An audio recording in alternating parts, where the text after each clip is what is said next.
So it's now my great pleasure and honor to present our next speaker. Dr. Sanchorawala is a professor of medicine, director of the Amyloidosis Center at Boston University School of Medicine and Boston Medical Center. And she's really one of the pioneers in the field of clinical research in AL amyloidosis, especially with her work in stem cell transplant, which she's going to present. She's been published in many peer-reviewed journals and is currently leading several clinical trials in treatment of AL amyloidosis. She serves on the Executive Steering Committee of the Amyloidosis Research Consortium, the board of the International Society of Amyloidosis, where she's currently secretary, and she's an associate editor of the journal Amyloid as well. She will present today on the topic of an update on current therapy for AL amyloidosis. Oh, I think you're muted, Vaishali.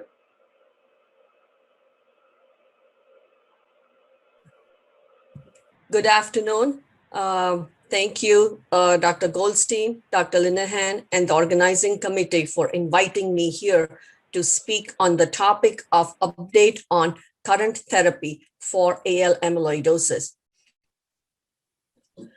These are my disclosures. Sorry about the technical challenges here. I would begin my talk by presenting a case.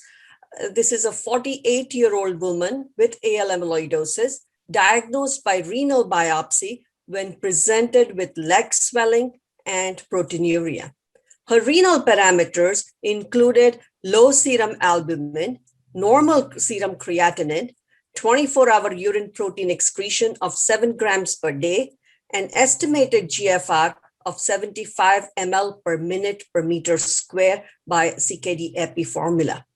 This parameters placed her into renal stage 2 disease because of increase in urine protein excretion of greater than 5 grams per day and eGFR of greater than 50 ml per minute per meter square. Her cardiac parameters included mildly elevated NT-proBNP and BNP.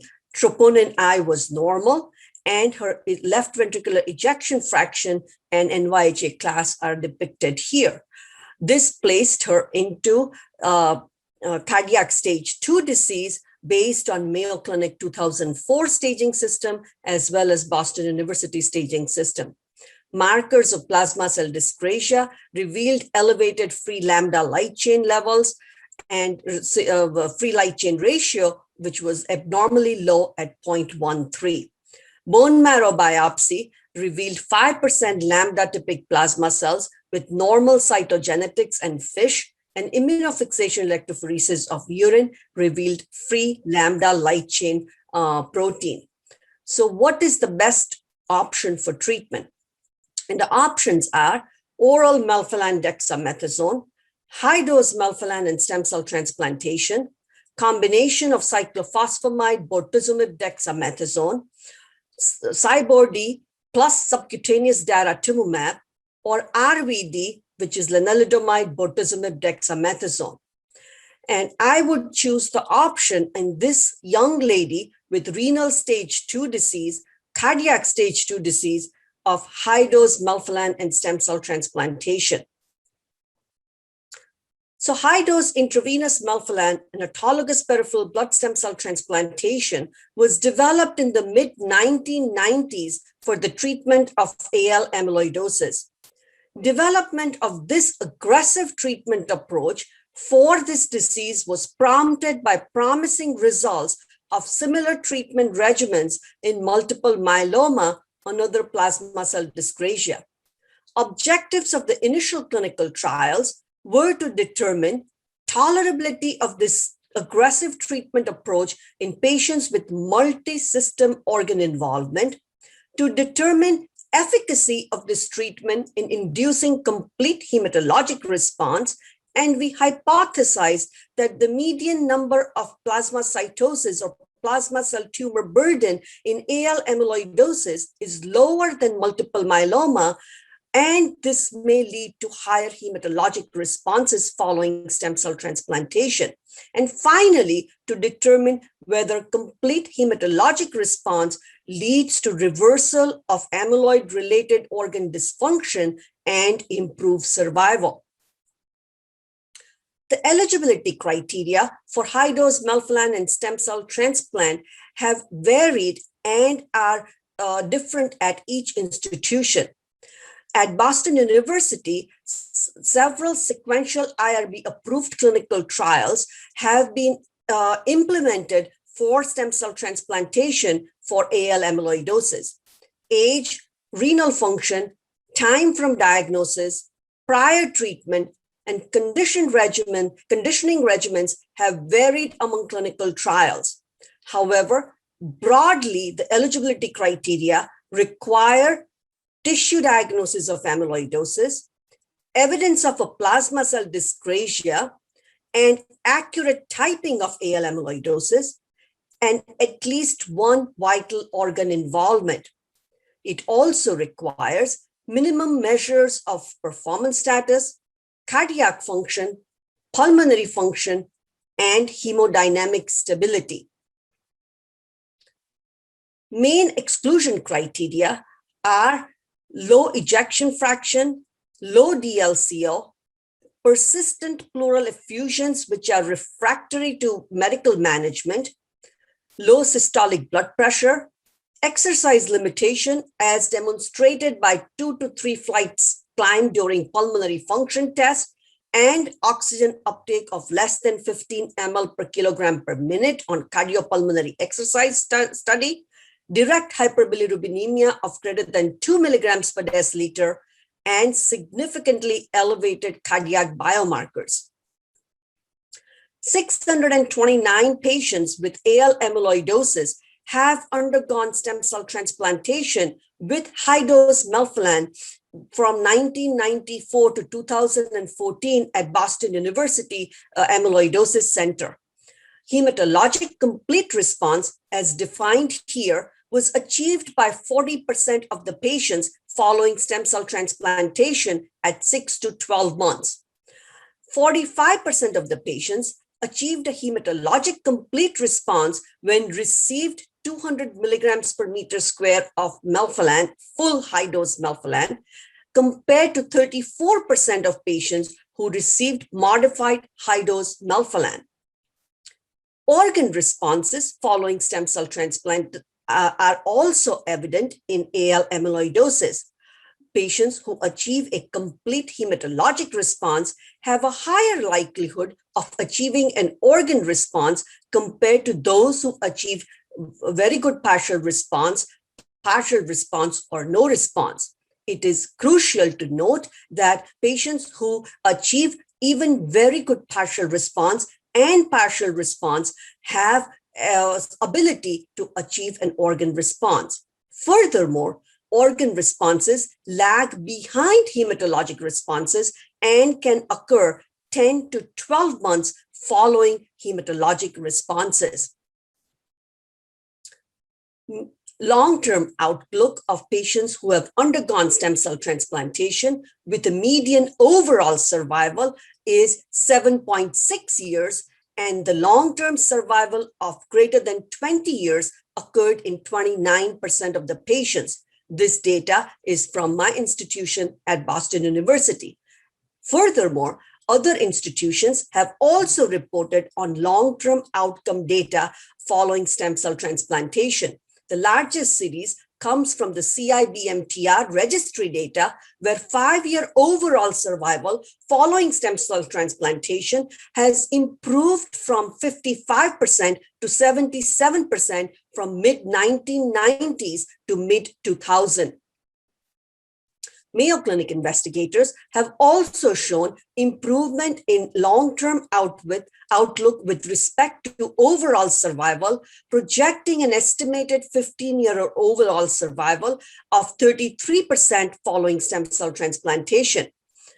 UK National Amyloidosis Center recently reported on 264 patients with AL amyloidosis undergoing stem cell transplantation with a median overall survival of 8.2 years and long-term survival at 20 years of 33%. There are no real randomized clinical trials of stem cell transplant versus non-stem cell transplant regimens in patients with newly diagnosed AL amyloidosis, except for this French intergroup trial, which was presented and reported in New England Journal of Medicine, where 100 patients with AL amyloidosis were randomized to receive oral melphalan dexamethasone versus high-dose melphalan and stem cell transplantation. This trial, unfortunately, showed survival disadvantage for patients undergoing stem cell transplantation, and this trial has been criticized for early treatment-related mortality of approximately 26% in patients who have undergone high-dose melphalan stem cell transplantation, negating its survival advantage over melphalan dexamethasone. As stated earlier, no other randomized clinical trials have been reported in patients with AL amyloidosis. This is a single center experience from the Mayo Clinic of stem cell transplant and non-stem cell transplant regimens for the treatment of AL amyloidosis. If we focus on the contemporary era of 2010 to 2014, the overall survival at 2 years was 94% for those who received stem cell transplantation, compared to 47% for those who received non-stem cell transplant regimens.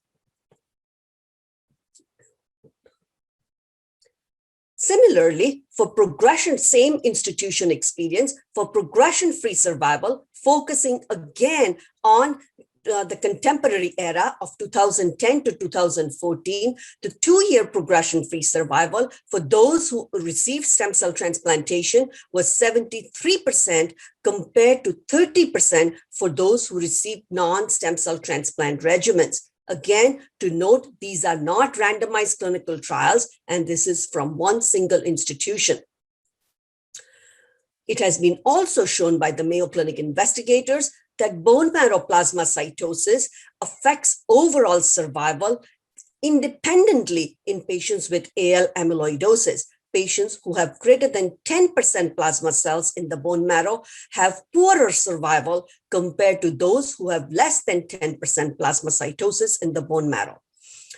The role of induction therapy prior to high-dose melphalan and stem cell transplantation based on plasmacytosis was looked at our data set in a retrospective fashion.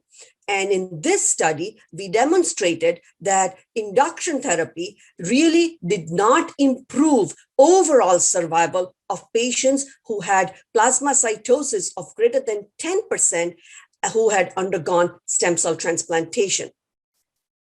So the role of induction therapy is controversial in patients who undergo stem cell transplantation for AL amyloidosis. Case number 2. This is very similar to case number 1, except for age and the organ dysfunction parameters. This is a 68-year-old woman with AL amyloidosis diagnosed by renal biopsy when presented with leg swelling and proteinuria. Her renal parameters showed low serum albumin, elevated serum creatinine, 24-hour urine protein excretion of 7 grams per day, an estimated GFR of 16 ml per minute per meter square. The parameters were significantly abnormal with elevated NT-proBNP, BNP, and troponin I. Her left ventricular ejection fraction was normal and her neurotization class was 2. These placed her into cardiac stage 3 disease by Mayo Clinic 2004 staging system, as well as Boston University staging system. Markers of plasma cell dyscrasia were similar to case number 1 with elevated serum free lambda light chain levels, 5% lambda typic plasma cells in the bone marrow, and lambda light chain immunofixation electrophoresis in the urine. So what is the best treatment option for this particular patient?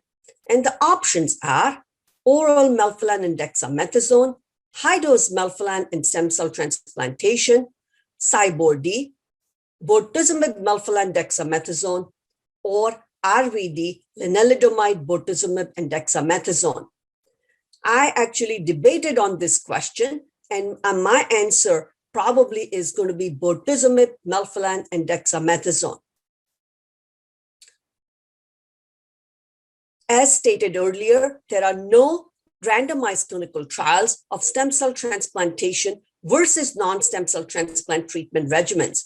However, the European investigators have published this retrospectively in large series of patients examining the role of oral melphalan dexamethasone and examining role of cyclophosphamide bortezomib dexamethasone for patients who are not eligible to receive stem cell transplantation.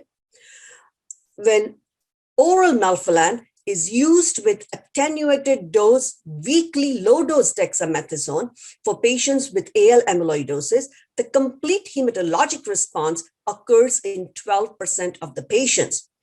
Similarly, when CyBorD is used as intermediate dose bortezomib at 1.3 milligrams per meter square in a weekly fashion, the complete hematologic response occurs in 19% of the patients. Median overall survival is 20 months with oral melphalan and low-dose weekly attenuated dexamethasone treatment. With a median follow-up of 25 months, CyBorD leads to a 3-year overall survival of 55% with a median progression-free survival of 13 months.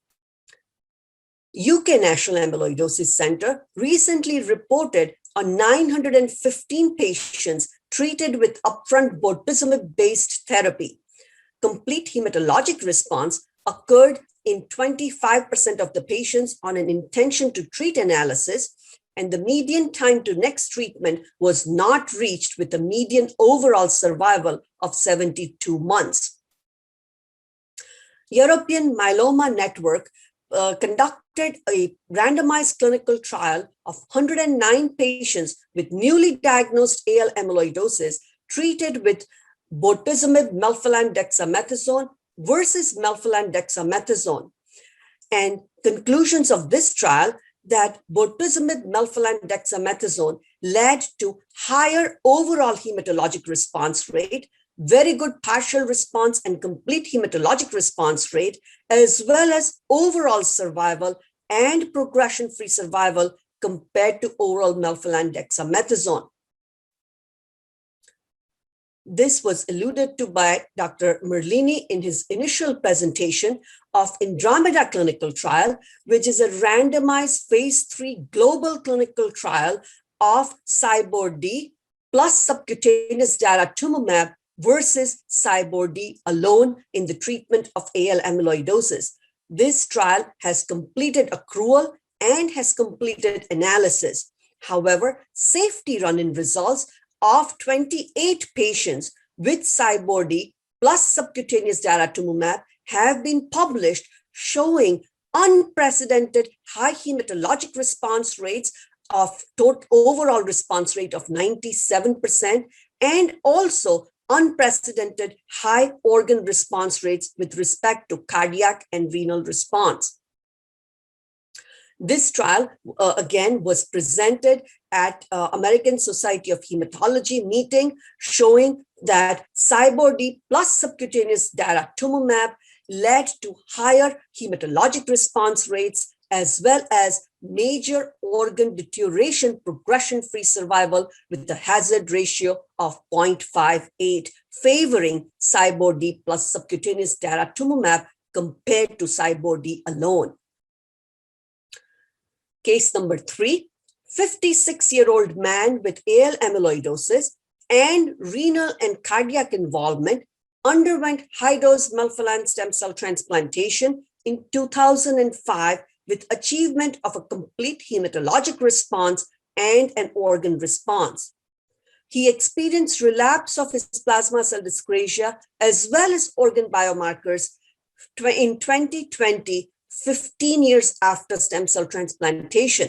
At the time of relapse, His renal parameters were low serum albumin, serum creatinine of 1.2 milligrams per deciliter, and 24-hour urine protein excretion of 5 grams per day. His cardiac parameters revealed mildly elevated NT-proBNP and BNP and normal troponin I with a left ventricular ejection fraction of 55% and New York Heart Association class 1. Markers of plasma free lambda light chain was mildly elevated at 60 milligrams per liter with difference in involved versus uninvolved light chain of 50 milligrams per liter. So what is the treatment that it can be offered to this patient?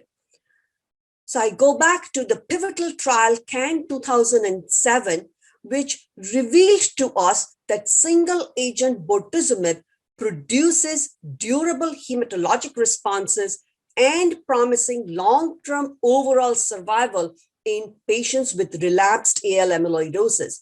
Furthermore, once-weekly bortezomib was better tolerated in this clinical trial and produced similar responses to twice-weekly bortezomib in patients with relapsed AL amyloidosis.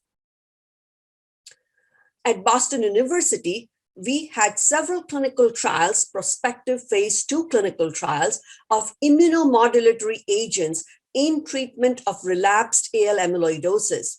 We did a pooled analysis of these 3 clinical trials incorporating 125 patients with AL amyloidosis who had relapsed and were treated on these sequential trials. As shown here, the median overall survival was 4.3 years and median progression-free survival was 2.1 years.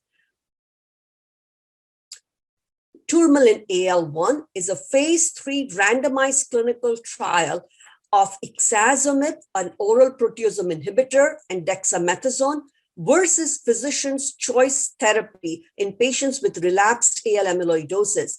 This trial was presented by Dr. Dispenzieri at ASH 2019 meeting. Again, unfortunately, this trial did not meet its primary endpoint of overall hematologic response rate. However, hematologic complete response, median duration of hematologic response, vital organ progression-free survival, and hematologic progression-free survival were all in favor of Ixazomib dexamethasone compared to physician choice therapy. Daratumumab, a monoclonal CD38 antibody, was studied in a prospective phase 2 trial in relapsed AL amyloidosis. One trial run at Boston University and other trial ran in France. As you can see, that hematologic responses in these small phase 2 trials was unprecedented, very high at 70 to 90%.